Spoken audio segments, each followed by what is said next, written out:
New at 11. Dozens of soldiers hurt in a bus crash in Mooresville. Nearly 30 soldiers injured, most of them brought here to this hospital. Tonight, hear from the wife of one of the injured. Plus major developments in the Middle East, the U.S. making plans for a missile attack on Syria. And another call for help in the search for Erica Parsons as a community prays for her safe return. And tonight we hear from Erica's biological mother for the first time on camera. This WBTV high-definition program is sponsored by Honda Dealers of the Carolinas. WBTV News at 11 starts right now. Good evening, I'm Paul Cameron. Molly Grantham has the night off. We start with that bus crash in Mooresville. More than 24 soldiers recovering from injuries tonight after this bus rolled over on Highway 150. Here's what we know from authorities. 45 members of the Army Reserve were returning from training in Wisconsin. Their bus was traveling from Charlotte Douglas Airport to a base in Salisbury when the bus slid off the road and rolled over. Mooresville city officials say 29 troops hurt, 14 taken to the hospital, 1 by helicopter. Now at 11 o'clock, WBTV's Brigida Mack live at CMC Huntersville, where 16 injured soldiers were taken. Brigida, I understand that some of the family members, they had some anxious moments, but they're feeling a little better tonight. Absolutely, Paul. We talked with the wife of one of the injured soldiers, and even though she was relieved that her husband is alive and well, she really got the shock of her life with a text message tonight. But all of these loved ones saying they're just glad that everyone survived. Tears roll down Brittany Stevens' face as she recalls the frantic text message from her husband, Michael, that he'd been in an accident. I hurried up and I called him. I could tell he was very, very shaken up. Shaken up after surviving this crash. On their way home, I prayed for a safe flight and a safe trip home, and it didn't happen.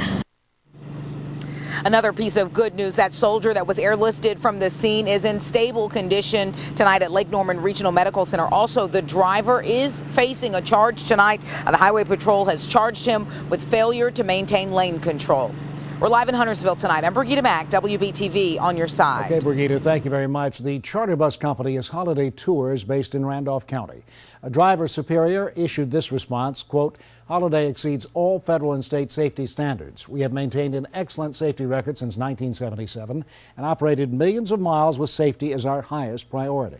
Some breaking news tonight on relations between the U.S. and Syria. CBS News reports U.S. warships are moving closer to Syria's border, poised for a possible missile attack.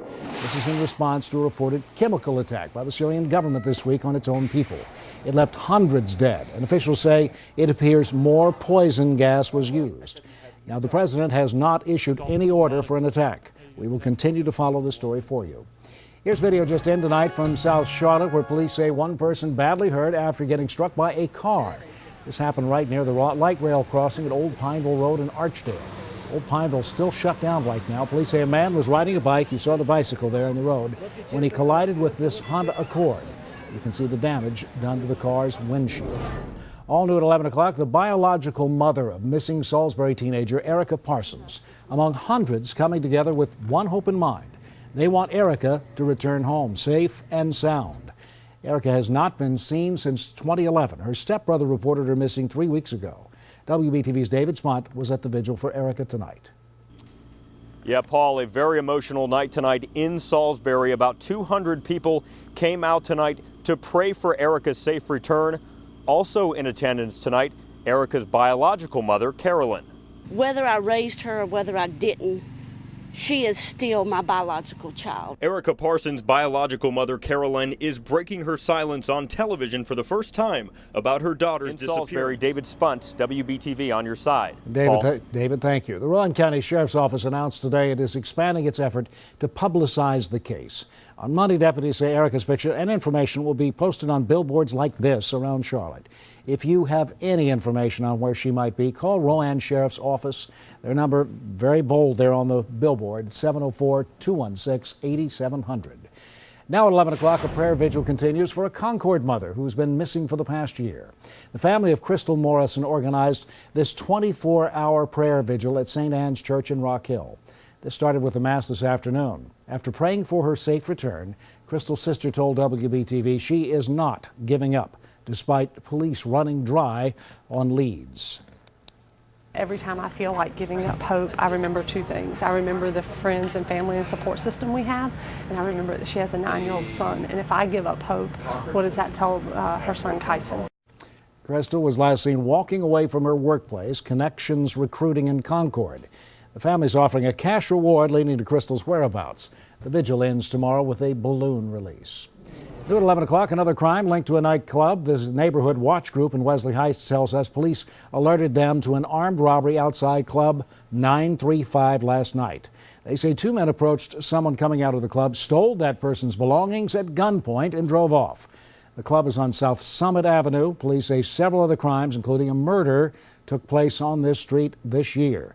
Officers urge residents to call 911 if they see anything suspicious. An American soldier convicted of killing 16 Afghan civilians sentenced to life in prison without parole. A military jury reached the decision today in the case of Robert Bales. Some Afghan villagers traveled nearly 7,000 miles to be at the trial in Washington state. One spokesman explained Bales what they did to him and his family through an interpreter. I've been shot in my neck, shot in my face. And then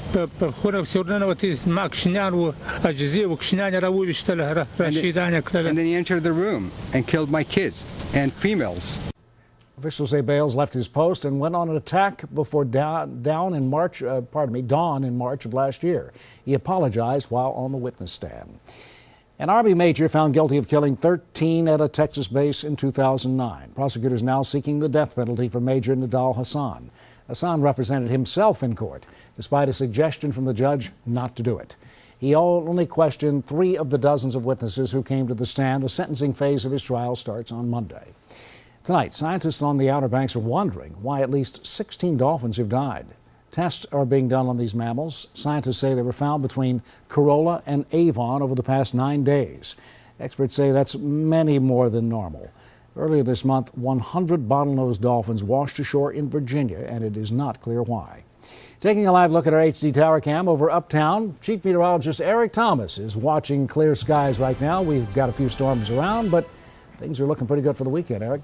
They really are, Paul. And in fact, as you mentioned, we still had a second wave to try to get into the viewing area during the evening hours. Once those clouds burn off, Paul, boy, is it going to be nice. We'll talk more about this and how long it lasts coming up in your First Alert forecast. Eric, thank you. Looking ahead, tens of thousands of people expected to fill the National Mall tomorrow to commemorate 50 years since the March on Washington.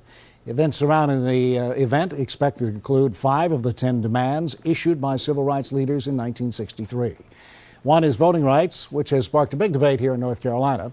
Last month, the governor approved a bill to require IDs at polling places, shorten the early voting period, and eliminate same-day registration. Our Steve Crump will be in Washington tomorrow.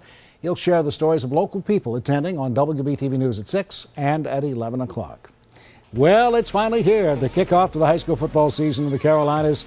We bring you the best coverage in Week 1. Sports Director Lionel Little joins me here on the set. Boy, you guys are busy, aren't you? Yeah, Butler, that was some Butler highlights there. Butler really, they put up 80 points tonight. Wow. Yeah, we're going to talk about in 3. Right now, go there. Tweet us. Tell us your favorite team, anything you want to say within reason. Okay. We're going to scroll it across the bottom of the screen during Football Friday night. Okay, D-Man. It's going to be a lot of fun. We'll see you back in just a few minutes. All right.